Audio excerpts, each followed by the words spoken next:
तो दोस्तों, आज की केस स्टडी है मिस्टर जॉन डेविसन रॉकफेलर यानी कि जॉन डी रॉकफेलर के बारे में। इस पूरी केस स्टडी में आज हम ये समझेंगे कि कैसे मिस्टर जॉन डी रॉकफेलर, जो कि एक गरीब परिवार में पैदा हुए थे, वो आगे चलकर दुनिया के सबसे बड़े अमीर आदमी बने और उसके साथ साथ उस टाइम के सबसे बड़े फिलैंथ्रोपिस्ट भी। जॉन के पिता लोगों को फंसाने का काम करते थे। वो कई बार लोगों को अनक्यूरेबल डिसीजेज लाइक कैंसर जैसी बीमारियों की नकली दवाइयाँ बेचते थे। एज वो लोगों को फंसाने का काम करते थे, तो उसकी वजह से उनको एक सिटी से दूसरे सिटी जाना पड़ता था, जिसके चलते वो घर पर नहीं रहते थे और अपनी फैमिली को बिल्कुल भी सपोर्ट नहीं करते थे। और इसके चलते बहुत ही कम उम्र में ये जिम्मेदारी जॉन डी रॉकफेलर के ऊपर आ जाती है। बहुत ही कम एज यानी कि करीब 13 to 14 ईयर, इस एज में अपने परिवार को चलाने की जिम्मेदारी उन पर आ जाती है। और 13-14 ईयर की एज से ही उन्होंने कैंडीज और चॉकलेट्स बेचना शुरू किया और वहाँ से जो भी पैसा आता उससे वो अपनी फैमिली चलाते थे। ईयर 1853 में उनकी फैमिली न्यूयॉर्क से क्लेवलैंड, जो कि ओहियो स्टेट में आता है, वहाँ पर शिफ्ट हो गई। वहीं पर जॉन ने अपनी स्कूलिंग पूरी करने के बाद बुक कीपिंग का एक 2 महीने का कोर्स कर लिया। जॉन के घर की कंडीशन ऐसी नहीं थी कि वो आगे पढ़ पाए, इसलिए स्कूलिंग के बाद उन्होंने तुरंत ही बुक कीपिंग का कोर्स किया और जॉब ढूंढना शुरू किया। जॉब की काफी तलाश करने के बाद 26 सितंबर 1855 को उनको अपनी पहली जॉब मिली। हैविट एंड टटल नाम की कंपनी में उनको बुक कीपिंग की जॉब मिली। 26 सितंबर यानी कि जिस दिन उनको अपनी पहली जॉब मिली, उस दिन को वो जॉब डे के नाम से सेलिब्रेट करते थे। अपनी इस जॉब में जॉन को $14 की सैलरी मिलती थी। जॉन को बुक कीपिंग में काफी इंटरेस्ट था, इसलिए उन्होंने अपनी पहली जॉब उसी फील्ड में ढूंढी। वो खुद भी बचपन से ही अपने एक्सपेंस का जर्नल मेंटेन करते थे और देखते थे कि कितने एक्सपेंसेस हो रहे हैं और कितना पैसा वो कमा रहे हैं। और बचपन से ही उन्होंने ये आदत डाल दी थी कि जितनी भी कमाई है उसका 10% पैसा चैरिटी के लिए देना है और ये चैरिटी प्राइवेटली करनी है। और मरते दम तक उन्होंने ये रूल्स को फॉलो किया। 2 साल बुककीपर का जॉब करने के बाद उन्होंने कुछ पार्टनर्स के साथ मिलकर अपनी खुद की कंपनी शुरू की। उन्होंने और उनके पार्टनर्स ने जो अपनी सेविंग थी उस पैसों को बिजनेस को शुरू करने में लगाया और साथ ही उन्होंने बैंक से लोन भी लिया अपने पहले ही बिजनेस के लिए। बैंक से लोन मिलने के बाद जॉन काफी खुश थे। उन्हें अच्छा लगा कि बैंक ने उन पे ट्रस्ट किया और इसी चीज का ध्यान रखते हुए उन्होंने हमेशा अपने जितने भी लोन है उसको टाइम पर रीपे करा। आगे चलकर जब उनकी कंपनी बहुत बड़ी बन गई और उन्हें बड़े बड़े लोन्स की जरूरत पड़ी, तब भी कई सारी खराब कंडीशन आती थी, मगर उन्होंने हमेशा अपने लोन टाइम पर रीपे किए। उनकी ये नई कंपनी अनाज खरीदने और बेचने का काम करती थी। फिर जल्दी यानी कि 1857 में यूएसए में रिसेशन आ गया, जिसके चलते इकोनॉमी की कंडीशन काफी खराब होने लगी। लेकिन ऐसे हालत में भी उन्होंने कंप्लेन करने की बजाय आने वाली अपॉर्चुनिटी पे फोकस किया और उस खराब कंडीशन में भी उन्होंने अपने बिजनेस को बहुत ही सक्सेसफुली चलाया। उनका बिजनेस उस रिसेशन के टाइम में भी इतना बढ़िया चल रहा था कि उसे कैसे मैनेज करे वो उनके पार्टनर्स को और उनको समझ में नहीं आ रहा था। जॉन अपने काम के प्रति काफी पैशनेट थे। शुरुआत के दिनों में उन्होंने दिन रात काम करके अपने बिजनेस को बहुत ही अलग लेवल पर लाके रख दिया। फिर एक दिन उन्हें पता चला कि पेंसिल्वेनिया में ऑयल एक्सट्रैक्शन का यानी कि ऑयल को निकालने का काम हो रहा है। बहुत जल्द वहाँ पर ऑयल एक्सट्रैक्शन का काम ज्यादा तेजी से बढ़ने लगा और ऑयल की फ्यूचर जरूरतों को देखते हुए जॉन को यहाँ पर एक बहुत बड़ी अपॉर्चुनिटी दिखी। ऑयल इंडस्ट्री का स्टडी करने के बाद उन्होंने ऑयल इंडस्ट्री में एंटर करने का फैसला किया और ये डिसीजन सिर्फ जॉन के लिए ही नहीं बल्कि पूरी अमेरिका के लिए एक टर्निंग पॉइंट रहा। तो ऑयल इंडस्ट्री में जॉन के सामने एक सिंपल बिजनेस था, दैट वाज ऑयल एक्सट्रैक्शन यानी कि ड्रिलिंग करके ऑयल को बाहर निकालने का। लेकिन इस बिजनेस में लक फैक्टर काफी इम्पोर्टेंट था, क्योंकि एक्सट्रैक्शन के बाद कभी कभी ऑयल मिलता था और कई बार नहीं भी मिलता था। तो ऑयल ड्रिलिंग के इस बिजनेस में रिस्क बहुत ही ज्यादा था और लक फैक्टर काफी इम्पोर्टेंट था और जॉन ऐसा बिजनेस नहीं करना चाहते थे जिसमें सिर्फ लक फैक्टर ही इम्पोर्टेंट हो। तो इसके चलते उन्होंने ऑयल ड्रिलिंग के बदले रिफाइनरी बिजनेस का काम शुरू किया, जहाँ पर लक की जरूरत नहीं थी और इसमें मार्जिन भी अच्छी खासी थी। तो जॉन ने अपना पहला रिफाइनरी बिजनेस शुरू किया, जिसके जरिए वो ऑयल को रिफाइन करके केरोसिन जैसी प्रोडक्ट बनाने लगे। तो इस तरह जॉन ऑयल को रिफाइन करके केरोसिन बनाने लगे ताकि यूएस के घर घर में केरोसिन यूज किया जा सके, जिससे यूएस के घर घर में रोशनी और उजाला हो जाएगा। उस टाइम रेलवे यूएस में ट्रांसपोर्ट का नया तरीका था, इसलिए उन्होंने अपनी पहली रिफाइनरी रेलवे लाइन के नजदीक शुरू करी, जिससे वहां से प्रोड्यूस हुआ केरोसिन यूएस के अलग अलग सिटी में इजीली ट्रांसपोर्ट कर पाए। जॉन अपने काम के प्रति एनर्जेटिक और एक्साइटेड रहते थे। वो ऑलवेज अलग अलग प्रोसीजर को समझने की कोशिश करते थे और ट्राई करते थे कि वो कैसे इस प्रोसेस को डेवलप कर पाए। उनका ये कहना था कि बिजनेस ग्रोथ के लिए इनोवेशन इज मस्ट, जिसके चलते वो इनोवेशन पे लगातार काम करते रहे। उन्होंने ऑब्जर्व किया कि ऑयल की रिफाइनिंग प्रोसेस में कई सारा ऑयल वेस्ट हो जाता है, जिसके बाद उन्होंने अपनी एक नई रिसर्च एंड डेवलपमेंट टीम बिठाई कि कैसे वो इस वेस्ट का यूज करके और दूसरी प्रोडक्ट बना सकते हैं जिससे पैसा कमाया जा सके, ताकि कोई भी चीज वेस्ट ना हो। जल्दी उनकी टीम ने पता लगाया कि वो इस वेस्ट से पेट्रोलियम जेली, जिसे हम वैसलीन भी कहते हैं, उसे बना सकते हैं। साथ में पैराफिन वैक्स भी बना सकते हैं। तो इस तरह जॉन अपने जो वेस्ट प्रोडक्ट है उन्हें भी मोनिटाइज कर पाए। उनका ऑयल रिफाइनिंग का बिजनेस और बढ़ने के बाद 1970 में उन्होंने स्टैंडर्ड ऑयल करके कंपनी शुरू करी। जॉन ने देखा कि अगर किसी को एक छोटी रिफाइनरी भी खड़ी करनी है तो उसके लिए ज्यादा कॉस्ट नहीं आती, कोई भी पर्सन एक रिफाइनरी खड़ी कर सकता है। तो जॉन ने सोचा कि अगर उसे तेजी से आगे बढ़ना है तो उनको एक बहुत ही कॉम्पिटिटिव एडवांटेज बनाना पड़ेगा ताकि उन्हें कोई बीट ना कर पाए, बिकॉज अदरवाइज वो तेजी से आगे नहीं बढ़ पाएंगे और उनका मार्केट शेयर बढ़ने की बजाय उल्टा कम हो जाएगा। तो इसलिए उन्होंने कॉम्पिटिटिव एडवांटेज बिल्ड करने पर फोकस किया। उस टाइम पे उन्होंने देखा था कि सारी रिफाइनिंग कंपनीज एक नॉर्मल सी प्रोसेस फॉलो कर रही है और बहुत ही छोटे लेवल पर काम कर रही है। और उस टाइम पर एक मैन्युफैक्चरर जो कि ऑयल कंपनीज को तेजी से एक्सपांड करने के लिए रोक रहा था, वो था ट्रांसपोर्टेशन प्रॉब्लम। रेल रोड की ट्रांसपोर्टेशन कॉस्ट बहुत महंगी थी और उस टाइम यूएस में इस रेल रोड का कंट्रोल ज्यादातर पर्टिकुलर पर्सन के पास था। तो अगर वो किसी के साथ डील कर लेते थे तो वो लोग अपने रेल रोड से बाकी लोगों को ऑयल ट्रांसपोर्ट नहीं करते थे। शुरुआती दिनों में अपनी इस प्रॉब्लम का सोल्यूशन निकालने के लिए उन्होंने कुछ रेल रोड कंपनी से सीक्रेटली डील करी, जिसके चलते जॉन ने उस कंपनी को प्रॉमिस किया कि लॉन्ग टर्म तक उनकी रेल रोड से ज्यादा ऑयल और केरोसिन ट्रांसपोर्ट करेंगे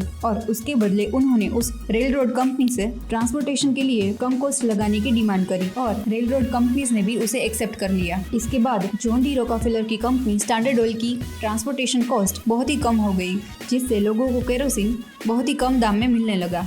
बाद में जॉन डी रॉकफेलर ने अपने कुछ पाइपलाइंस बनाई, जिसके चलते उनकी ट्रांसपोर्टेशन कॉस्ट और भी ज्यादा कम हो गई और अब लोगों को केरोसिन बहुत ही कम दाम में मिलने लगा। अपने ऑयल वेस्ट से अलग अलग प्रोडक्ट्स बनाने वाले सबसे पहले जॉन डी रॉकफेलर और उनकी कंपनी स्टैंडर्ड ऑयल ही थी। साथ ही ट्रांसपोर्टेशन के लिए पाइपलाइन शुरू करने वाली पहली कंपनी भी स्टैंडर्ड ऑयल ही थी। तो इस तरह की अलग अलग इनोवेटिव चीज करके एक कॉम्पिटिटिव एडवांटेज तैयार किया। इन सब चीजों के चलते स्टैंडर्ड ऑयल बहुत ही तेजी से आगे बढ़ने लगी और जल्द ही बहुत बड़ी कंपनी बन गई। अपने इस बिजनेस को चलाते वक्त जॉन ने कभी भी अपने फाइनेंशियल स्टेटमेंट को मैनिपुलेट नहीं किया और ना ही कभी लोन्स को डिफॉल्ट किया।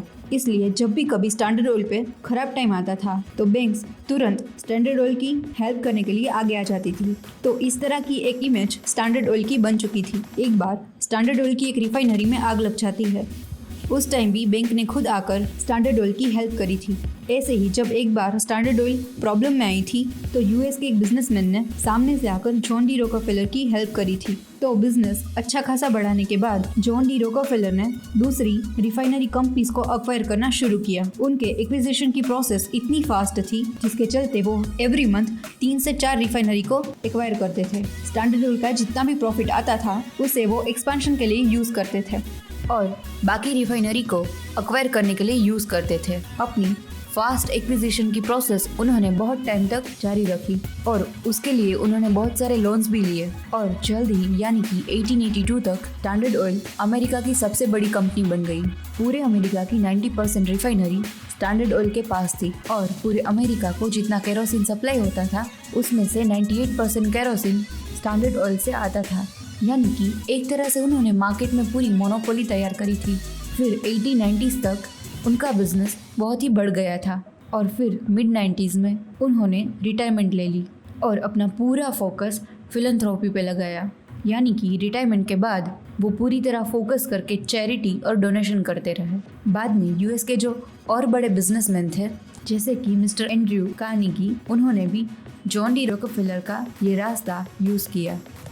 ईयर 1902 में एडा टर्बिल, जो कि ओयो के एक ऑयल रिफाइनर की बेटी थी जिसका बिजनेस स्टैंडर्ड ऑयल की वजह से बंद हो गया, उसने स्टैंडर्ड ऑयल पे कुछ आर्टिकल्स लिखे जो आर्टिकल्स बाद में एक बुक बन गए जिसका नाम था the history of standard oil company. इस बुक में एडा टर्बिल ने जॉन डी रॉकफेलर और स्टैंडर्ड ऑयल पर ये आरोप लगाए कि उन्होंने बहुत सारे एक्विजिशन फोर्सफुली करे हैं। साथ में उन्होंने जॉन डी रॉकफेलर की फैमिली के बारे में भी बात की, जैसे कि जॉन डी रॉकफेलर के फादर के ऊपर रेप के इल्ज़ाम थे, वो लोगों को फंसाने का काम करते थे एट्सेट्रा एट्सेट्रा। ये आर्टिकल्स पब्लिश होने के बाद कई सारे जर्नलिस्ट और कई सारे लोग जॉन डी रॉकफेलर पर अलग अलग आरोप करने लगे, जिससे उनका स्ट्रेस बहुत ही बढ़ गया और बाद में उनको हेल्थ इश्यू आने लगे।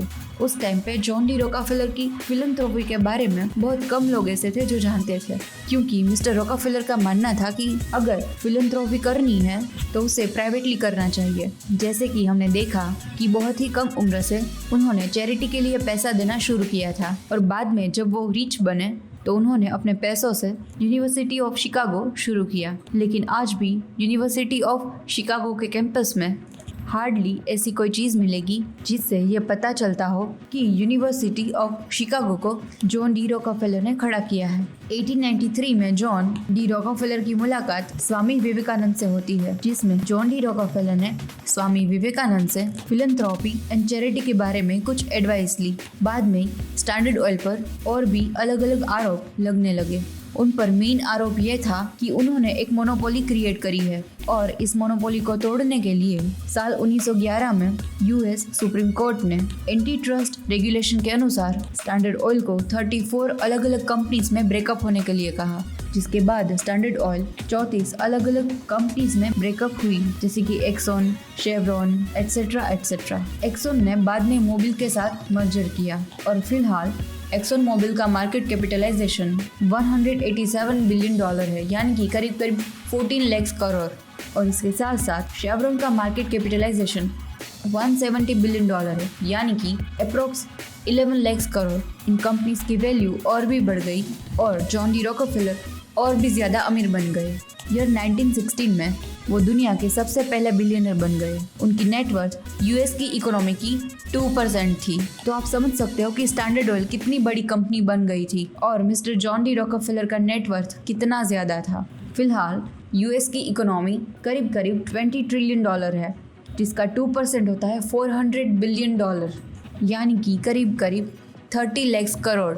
इतने रिच होने के बावजूद भी उन्होंने ऑलवेज सिंप्लिसिटी को फॉलो किया। एक बार स्टैंडर्ड ऑयल ने एक अकाउंटेंट को हायर किया और उन्हें पता नहीं था कि जॉन डी रॉकफेलर है कौन। उन्होंने देखा कि कंपनी के एक रूम में एक एक्सरसाइज मशीन रखी हुई है, जिसके बाद उन्होंने मिस्टर जॉन से कहा कि वो उस एक्सरसाइज मशीन को वहाँ से हटा दे और उन्होंने उनकी बात मानते हुए उस एक्सरसाइज मशीन को वहाँ से हटा दिया। उस अकाउंटेंट को बाद में लगा कि अब तो उसकी खैर नहीं, but for John it was a normal thing और उन्होंने कभी इस चीज़ का जिक्र भी नहीं किया। जॉन डी रॉकफेलर ने ईयर 1909 में रॉकफेलर सैनिटरी कमीशन शुरू की, जिसका मेन इंटेंशन ये था कि हुकवॉर्म और उसके जैसे डिसीज़ को यूएस से पूरी तरह से हटा देना। और इन 20 ईयर्स रॉकफेलर सैनिटरी कमीशन ने हुकवॉर्म डिसीज़ पर मात की। उन्होंने यूनिवर्सिटी ऑफ शिकागो भी स्टार्ट किया, जिसमें अफ्रीकन एंड अमेरिकन वुमन को फ्री एजुकेशन प्रोवाइड कराया। उन्होंने रॉकफेलर फाउंडेशन भी शुरू की, जिसके ज़रिए उन्होंने इनोवेशन, रिसर्च एंड डेवलपमेंट और एजुकेशन के लिए काफ़ी सारा पैसा डोनेट किया। उन्होंने जनरल एजुकेशन बोर्ड भी शुरू किया और इस तरह से अलग अलग इनिशिएटिव के ज़रिए हंड्रेड्स ऑफ मिलियन डॉलर उन्होंने डोनेट किए। उनका पूरा डोनेशन उनकी नेटवर्थ का करीब करीब आधा था, जो कि करीब करीब 512 मिलियन डॉलर रहा है और आज की डेट में उसकी वैल्यू 1 लाख करोड़ होती है। जॉन डी रॉकफेलर चाहते थे कि उनकी कंपनी दुनिया की सबसे बड़ी ऑयल कंपनी बने, बट लेटेस्ट स्टेज में यूएस में ही हो रहे अपोज की वजह से वो जल्दी बाकी कंपनी में एक्सपांड नहीं कर पाए। उनका दूसरा गोल ये था कि वो 100 सालों तक जी पाएँ, लेकिन वो गोल उनका कंप्लीट नहीं हो सका। 97 ईयर की एज में नींद में ही उनकी डेथ हो जाती है। बाद में जॉन ने स्टील इंडस्ट्री में भी एंट्री करी थी, बट जल्द ही स्टील इंडस्ट्री के टाइकून एंड्रू कार्नेगी ने उसे एक्वायर कर लिया। स्टैंडर्ड ऑयल के बाद में यूनाइटेड स्टेट्स स्टील दुनिया की सबसे बड़ी कंपनी बन गई। So I hope you guys like this case study. Stay tuned for the next one. अगर आपको ये वीडियो पसंद आई है तो इस वीडियो को लाइक एंड शेयर करें और आगे ऐसे ही इन्फॉर्मेटिव केस स्टडीज देखने के लिए हमारे चैनल को सब्सक्राइब करें। Press the bell icon to get all the notifications. Short videos देखने के लिए हमें इंस्टाग्राम पे फॉलो करें। हाथ बढ़ाओ, व्यापार बढ़ाओ। डाउनलोड फायदे प्रो नाउ।